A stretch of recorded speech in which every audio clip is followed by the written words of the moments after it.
Donc, bonjour tout le monde. Aujourd'hui, je vais parler d'un supplément qui est très simple, que vous avez déjà entendu parler sûrement quelques centaines de fois, surtout si vous regardez la revue scientifique Facebook.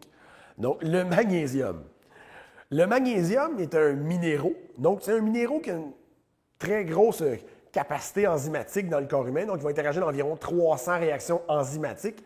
Donc, on parlait d'enzymes dans le vidéo sur les hypersensibilités et l'intolérance alimentaire. Et on parle des mêmes enzymes maintenant, donc 300 réactions enzymatiques différentes. Donc, le magnésium, son gros point fort, en fait, c'est qu'il y aurait entre 60 et 80 de la population qui serait carencée en magnésium. Encore là, il faut faire attention. La carence en magnésium, si on se fie à Santé Canada, parce que nous, on est au Canada, personne n'est carencé en magnésium techniquement. Donc, personne n'a de problème de manque de magnésium comme des conditions médicales. La carence relative en magnésium, donc la carence pourrait être dans la fonction optimale, donc le corps humain fonctionne dans son optimalité, donc dans ses paramètres idéaux, est très répandue. Je fais du bureau depuis environ 4 ans. J'ai dû rencontrer plusieurs centaines de clients.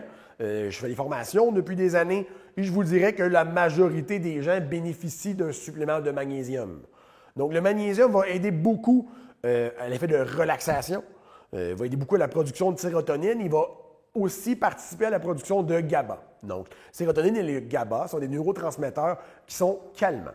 Donc, si vous suivez la formation sur les neurotransmetteurs avec Christian Thibodeau, sérotonine et GABA sont des termes que vous allez entendre ou vous avez déjà entendu Christian parler dans sa formation. Donc, il faut savoir que la sérotonine et le GABA sont des neurotransmetteurs, on dit inhibiteurs ou calmants.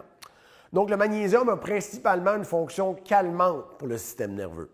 Encore là, ce n'est pas n'importe quel magnésium en supplément qui va avoir l'effet. Il faut faire attention parce qu'il y a beaucoup de formes de magnésium. Normalement, on veut aller vers un magnésium combiné avec un acide ou avec un acide aminé.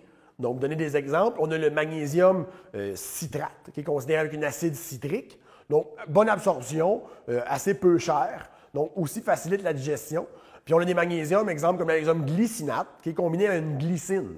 Donc, l'assimilation du magnésium glycinate est excellente. On passe dans un autre pathway, d'un autre chemin de digestion, qu'on appelle le chemin des acides aminés. Donc, ça fait un produit qui est assez intéressant et la glycine en elle-même est calmante. Donc, si vous regardez les combinaisons, normalement, si vous allez magnésium glycinate, magnésium taurate, donc magnésium avec un taurine, c'est des magnésiums qui sont à tendance plus calmante dû à leur attachement d'acides aminés calmants principalement. Donc, le magnésium, comment on dose le magnésium? C'est certain qu'on pourrait passer un paquet de tests sanguins. Le plus important, c'est de regarder le niveau de magnésium dans les globules rouges. Mais comme on n'a pas accès à tous ces tests-là et que techniquement, j'imagine que personne il n'y a personne ici à un degré médical. Donc, vous pourriez commencer à une faible dose de magnésium, disons un 500 mg de magnésium glycinate par jour. Idéalement, on veut le prendre en soirée pour induire un sommeil plus profond et récupérateur, mais on peut s'en servir dans le jour aussi pour permettre de mieux gérer le stress et gérer l'anxiété et même réduire le temps pour décompresser le système nerveux après un entraînement. Donc, j'espère que ça vous a aidé à mieux comprendre ce supplément-là. Ce n'est pas un supplément qui est très compliqué, mais c'est important de bien s'en servir et savoir pourquoi on s'en sert.